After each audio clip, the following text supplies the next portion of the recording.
fast forward to, you see Clinton, well, Ronald Reagan, George Bush, Bill Clinton, and the drug epidemic and the disparity in sentencing between powder cocaine and crack cocaine, and you're like, that don't really seem fair. But that little piece of me that's like, well, you shouldn't be selling drugs. You know what I mean? Like, still wanting to believe. And on up to the 2000 election, that was clearly stolen, right?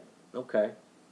Into 9/11, and then 9/11 happens, you're like, and you start, studying that stuff, and it's like, for me, it always comes to like, follow the money. And the guy that owned the Twin Towers and owned some of those surrounding buildings had insurance policies on those buildings. And he made out like a fat rat after those buildings came down. Now, I'm not saying that he was a part of it. I'm just saying follow the money. There's profit in war. There's no profit in peace. Okay? On up till the financial crisis, and that began around 2007, hit the fan in 2008 on into Obama's administration. Once again, there's that piece of me that's like, come on, we can fix this, right? Because I bought into the American dream. The house, the cars, the clothes, the jewelry, trying to keep up with the Joneses. Like, that was my attitude. That was my thinking. That was my mentality. What I have is not enough. That was my attitude. And I'll, to briefly touch on it, excuse me, that's really like a poverty consciousness. When you think what you have is not enough. And you could justify it. I could justify it.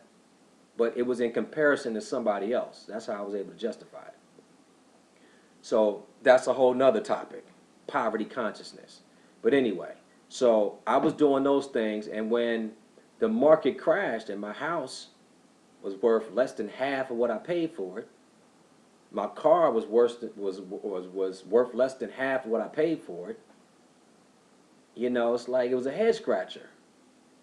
Like, how could this happen in the greatest country in the world? Like, oh, they can explain it, and the banks were doing this, and real estate mortgages and loans and blah blah blah, and the banking industry was deregulated by Clinton, Bill, and it's like, okay, rampant loans, and you know what I mean. So it all comes crashing down, and this was the light bulb moment for me.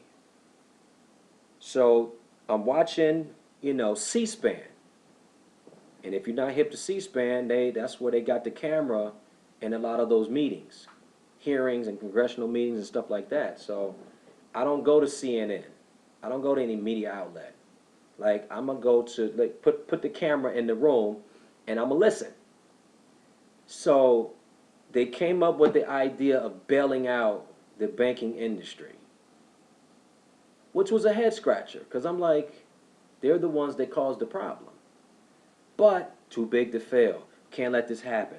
It'll be, it'll be Armageddon. I'm like, wow, like I'm buying into it.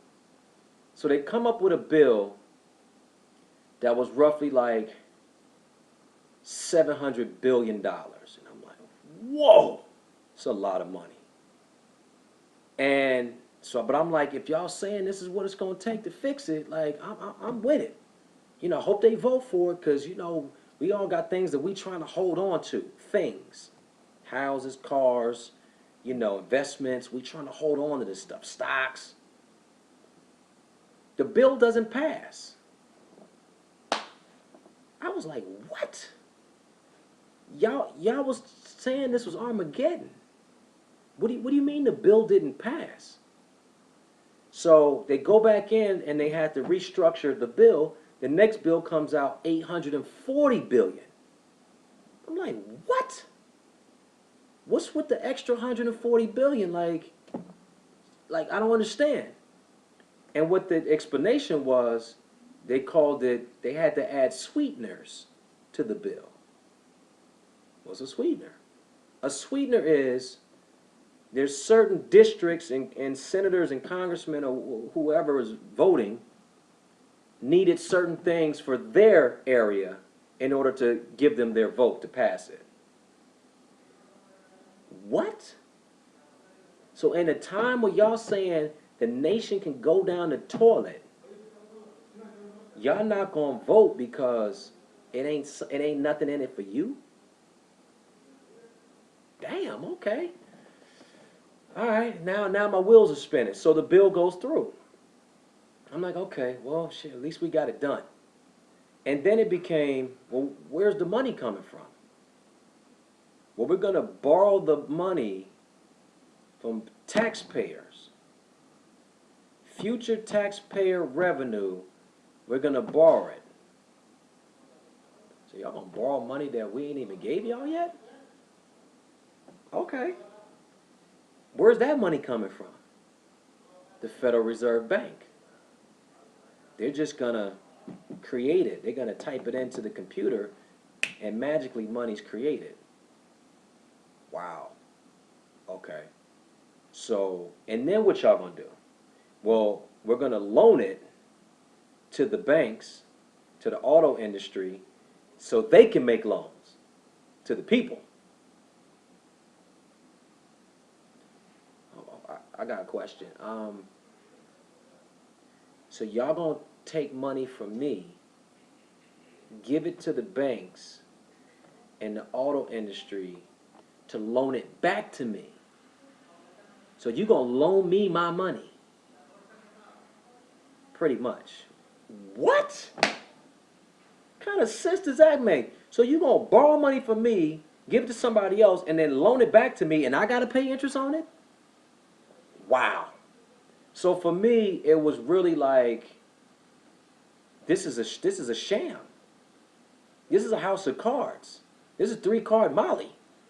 So from 2008 for about the next 4 years, I wouldn't go out. My friends be like, yo, I'd be like, nah. I'm reading books. I'm studying. I'm finding speakers. I'm going online. I'm researching everything because I'm like, something is not right with this system. And you know it innately, but I'm like, I need to know officially.